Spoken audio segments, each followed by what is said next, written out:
ہمارے نبی کا ارشاد ہے للہ افرح بتوبۃ التائب من الظمآن الوارد.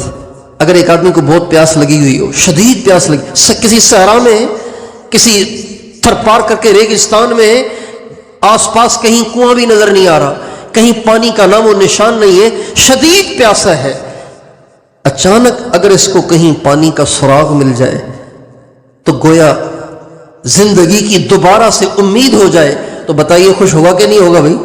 بھائی خوش ہوگا کہ نہیں ہوگا؟ کتنا خوش ہوگا؟ اس کی خوشی کا کیا عالم ہوگا؟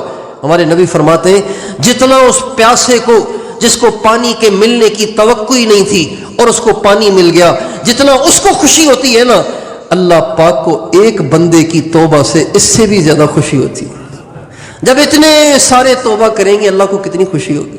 وَمِنَ الْأَقِيمِ الْوَالِدِ. ہمارے نبی کا ارشاد ہے اگر کسی کی شادی ہو اور اس کی عمر اتنی ہو جائے کہ وہ بانجھ کہلائے. ایک عورت کی عمر 60 سال ہو گئی، 20 سال کی عمر میں شادی ہوئی تھی، 60 سال ہو گئی، تو اب تو بچے ہونے کی توقع ہی نہیں ہے، اب تو بانجھ ہو گئی.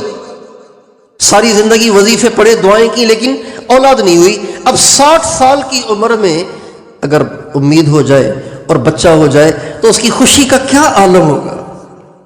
خالی گود ہری ہو جائے، بھری ہو جائے تو کیا خوشی کا عالم ہوگا. ہمارے نبی کا ارشاد ہے جتنی اس بانجھ عورت اور بانجھ بے اولاد مرد کو بڑھاپے میں اولاد کے ملنے سے خوشی ہوتی ہے، اس سے زیادہ ایک بندے کی توبہ سے اللہ کو خوشی ہوتی ہے. ایک گناہ گار بندہ جب اللہ کے سامنے جھک جاتا ہے، اپنے گناہوں کا اقرار کرتا ہے، اپنے اللہ سے معافی مانگتا ہے، اللہ اس سے بھی زیادہ خوش ہوتا ہے. وَمِنَ الضَّالِّ الْوَاجِدِ.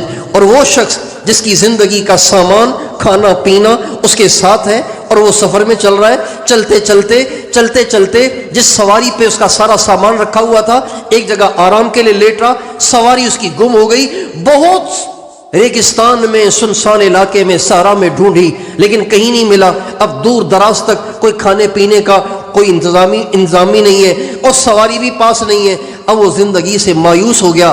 اب اگر اچانک اس کو اس کی دور سے سواری آتی ہوئی نظر آئے، کھانے پینے کا سامان مل جائے تو گویا اس کو نئی زندگی ملی نا، گویا اس کو نئی زندگی ملی. اس شخص کو جتنی خوشی ہوتی ہے ایک گناہ گار بندے کے گناہوں کو چھوڑ کر توبہ طائب ہو جانے سے اللہ پاک کو اس سے بھی زیادہ خوشی ہوتی ہے.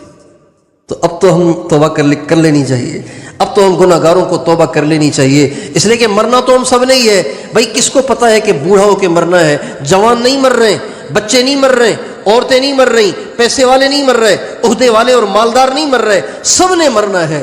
کل نفس ذائقۃ الموت. ہر ایک نے موت کا ذائقہ چکھنا ہے. ضروری نہیں ہے کہ ہمارا اگلا جمعہ بھی یہاں ہو سکتا ہے اگلے جمعے سے پہلے ہی ہم قبرستان پہنچے ہو. اس لیے میں بھی توبہ کرتا ہوں، آپ بھی توبہ کر لیں، خود بھی کریں، سارے گھر کو کرائیں، سارے گھر کو بتائیں. اللہ کی نافرمانی ریموٹ بم سے زیادہ خطرناک ہے. اللہ کی نافرمانی خود کش دھماکے سے زیادہ خطرناک ہے. اللہ کی نافرمانی کالے سانپ سے زیادہ خطرناک ہے. اللہ کی نافرمانی جنگلی بچھو سے زیادہ خطرناک ہے.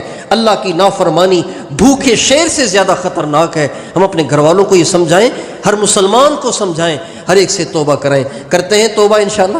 اللہ تعالیٰ مجھے بھی معاف کرے اور آپ کو بھی.